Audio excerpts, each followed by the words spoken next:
de debat, que és sobre l'espai i el temps educatiu. No se'ns escape que durant aquesta època de pandèmia que hem viscut, doncs, se'ns han dibuixat els espais i els temps educatius i hem pensat que era un bon moment per repensar-los, no? Parlem-ne, no? De tota manera, el grup de treball, l'espai en què vam estar treballant, va ser, bàsicament, vam treballar més els espais, però també dir-vos que el curs passat, a la jornada 2019, vam treballar els temps educatius. De tota manera, a les nostres convidades els donem la paraula i podran tractar tant una cosa com l'altra. Vull donar la benvinguda i saludar a la Xènia Amorós. Bona tarda, Xènia. Hola, què tal? Ella és membre del Consell Escolar de Catalunya i exvicepresidenta de FAC. També vull presentar-vos a la Sònia Jiménez. Bona tarda, Sònia. Bona tarda a tothom. Hola, la Sònia és la directora de l'Escola Lola Anglada. Benvinguda. Gràcies. I també us vull presentar a la Marta López. Bona tarda, Marta. Bona tarda. Ella és docent de la UOC i també forma part del projecte Smart Classroom Project que coordina el Guillermo Bautista, que l'hem vist abans en el vídeo. Primer els volia donar un primer torn de paraula perquè, diguem-ne, cadascuna d'elles ens puguin fer una primera intervenció sobre la impressió que tenen sobre aquesta temàtica. Comences tu, Xènia? Sí, començo jo, com vulgueu.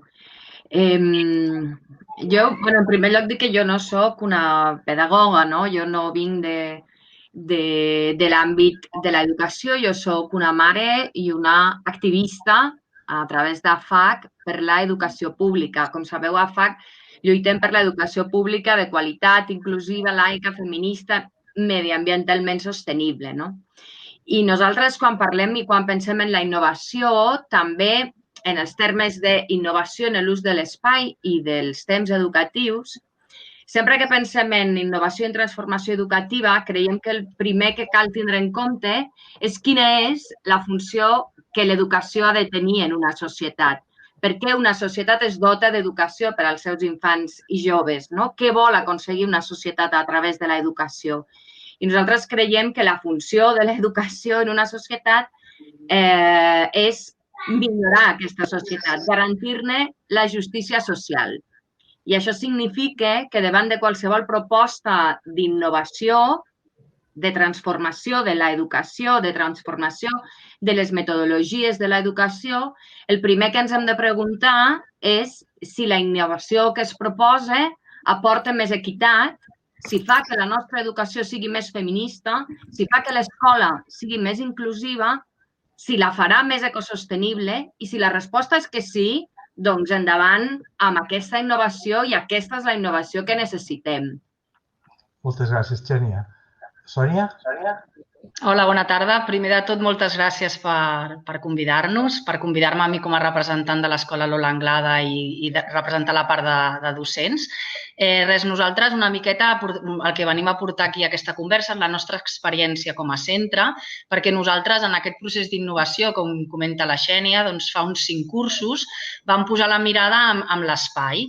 En aquest procés de canvi sempre per millorar l'aprenentatge dels nostres alumnes i garantir la inclusió i l'equitat, vam començar a visualitzar l'espai no només com un espai físic, sinó com alguna cosa més que ens podia aportar millora en l'aprenentatge dels nostres alumnes. Aleshores, fa 5 cursos vam començar amb l'espai exterior. Ens vam adonar que no només era un lloc per jugar, sinó que també podíem aprendre i podíem viure moltes coses. I a partir d'aquí vam veure que nous espais també podien generar nous aprenentatges. Les companyes d'infantil van tenir molta empenta a l'hora de visualitzar això i fer aquest canvi. I aleshores va ser quan arrel d'una oportunitat, diguem que una oportunitat que va passar a l'escola, que ens van ampliar uns espais, perquè la nostra escola és molt petitona i d'espais interiors era molt petita i ens van fer una millora, el departament va obrir-nos uns espais perquè anàvem molt justets d'espais interiors, doncs vam conèixer el projecte Smart Classroom de la mà de la Marta López i del Guillermo Bautista, que justament en aquell moment estaven buscant escoles per poder-los acompanyar en un procés de canvi dels espais.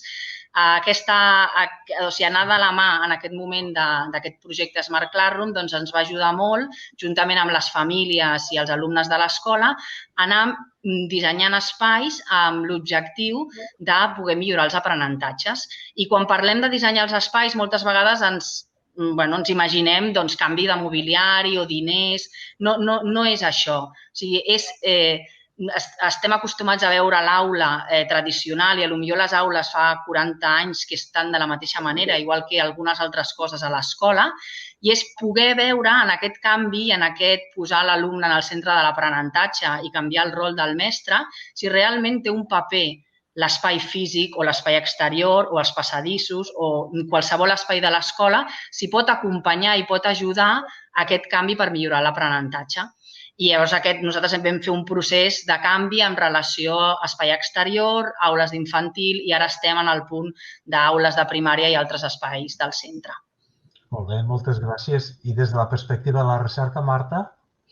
Exacte, mira, des d'aquesta perspectiva més, des del camp de la investigació, de la recerca, en aquest context que explicava la Sònia, ens vam trobar que molts centres estaven en aquesta situació, que estaven fent un canvi pedagògic, aplicant metodologies actives, amb una gran diversitat d'estratègies didàctiques, i es trobaven que els espais no responien a totes aquestes metodologies i varietat d'estratègies que utilitzaven els docents a les aules. No s'adaptaven, perquè ens trobàvem espais tradicionals que estaven adaptats a pedagogies tradicionals d'exposició magistral.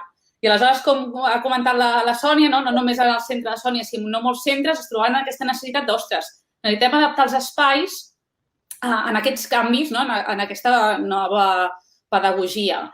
Aleshores, des del camp de la investigació vam dir, necessitem fer recerca i fonamentar científicament com han de ser aquests espais. No ens podem basar en intuïcions o en copiar altres models, sinó que realment hem de fer una bona recerca, que és el que vam començar a fer a partir de l'any 2016 en el nostre equip d'investigació, una recerca científica per saber com han de ser aquests espais i establir uns principis de com han de ser aquests espais que s'adequin a aquestes pedagogies, integrant aquesta part de l'espai, aquesta part pedagògica, que és la fonamental, i la dimensió també tecnològica, que fa anys que també s'està treballant i molts cops es fa de forma aïllada i diem, també hem d'integrar tota la tecnologia en aquests nous espais que dissenyem. Molt bé. I les famílies, Xènia, que ja que has dit que ets representant de família i tal, com... Sí, nosaltres des de la perspectiva de les famílies el que ens preocupa de totes aquestes transformacions que evidentment no qüestionem, al contrari, creiem que sens dubte si tenim evidència científica que cal una transformació dels espais per millorar la qualitat educativa, doncs pensem que el que caldria seria una política pública per a implementar aquests canvis que garanteixi l'accés a tot l'alumnat. Perquè resulta que ara com ara l'aportació que estan fent les famílies i les AMPEs i AFES és la que sosté aquestes transformacions. Com ha dit algú en el xat, per canviar els espais també calen recursos. Sí, és cert que es poden fer algunes adaptacions sense grans recursos econòmics, però també calen recursos econòmics, perquè a vegades cal formació del personal docent. Com calen recursos econòmics per fer una transformació digital. I avui per avui sabem, perquè així ho va posar de manifest l'estudi sobre l'aportació de les famílies a l'educació pública que va fer AFAC, que aquests canvis i aquests recursos surten bàsicament de les famílies, ja sigui en les quotes de material que paguem les famílies, que no estan massa ben identificades ni s'acaba d'entendre com funcionen, o bé amb aportacions econòmiques que fan directament les AMPEs i les AFES, econòmiques o en espècie que fan els centres educatius. Perquè hi ha una altra font que és la captació de recursos interns que aconsegueixen les AMPEs i AFES. I resulta que en aquesta captació de fons hi ha una correlació entre la renda per càpita disponible de la comunitat educativa, com més alta és la renda per càpita disponible de la comunitat educativa, més capacitat de captació de fons extern té.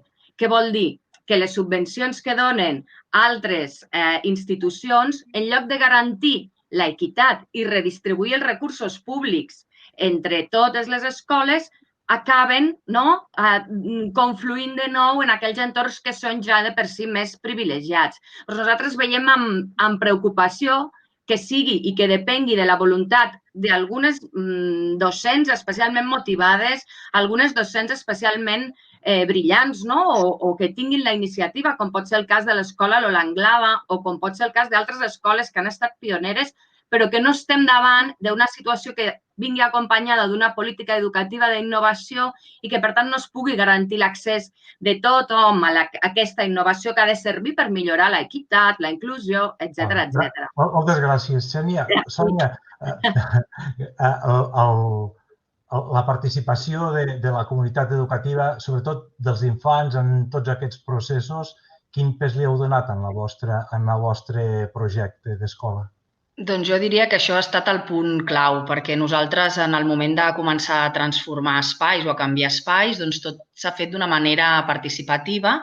El projecte Smart Classroom parla del codisseny, llavors vam fer codisseny amb famílies, alumnat i professorat. És a dir, tot allò que vam anar canviant a l'escola, doncs va haver-hi una reflexió prèvia d'aquests sectors, llavors mica en mica vam arribar amb un consens i amb uns acords i vam anar podent fer els canvis que pas a pas i a poc, com comenta la Xènia. Per una banda, hi ha un canvi de creença important en relació amb els espais, però després també, quan hi ha recursos i hi ha formació, doncs tot això ajuda i ajuda molt. Podríem canviar moltes més coses amb molts més recursos, evidentment.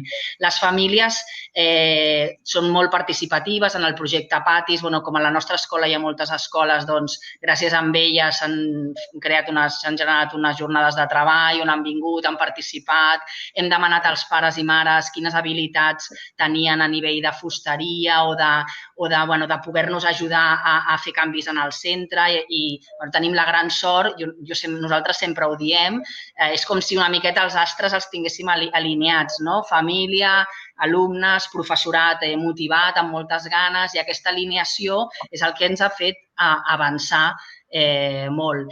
I també les aportacions econòmiques venen en relació amb això, amb l'AFA o els ajuntaments, el que podem nosaltres disposar per poder fer algun canvi. Gràcies, Sònia.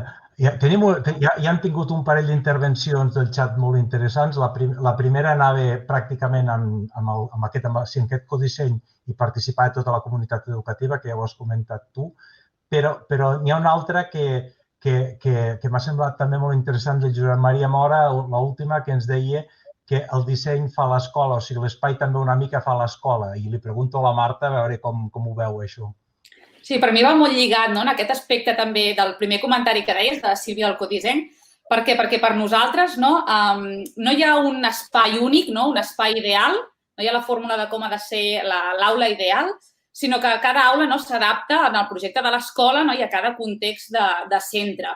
Per tant, per això és fonamental aquest procés de codisseny que comentava la Sílvia a través del comentari, que comentava també la Sònia i la Xènia, amb la participació de les famílies, no només de les famílies, sinó d'alumnat i dels docents. Per tant, aquest procés de codisseny és fonamental per acabar adaptant els espais realment al que necessita el centre, els alumnes i els docents. I per això nosaltres treballem des d'aquesta perspectiva del codisseny. I com deia aquest comentari, que els espais acaben sent el centre justament per això, perquè hi ha aquest procés previ i la importància d'aquesta participació de tota la comunitat per dissenyar els espais és, primer, genera una cosa molt positiva, que és la reflexió. Durant aquest procés de codisseny es reuneixen els docents i tenen un espai de reflexió tant per les metodologies que apliquen com han de ser aquests espais. I després això es nota molt en la implementació.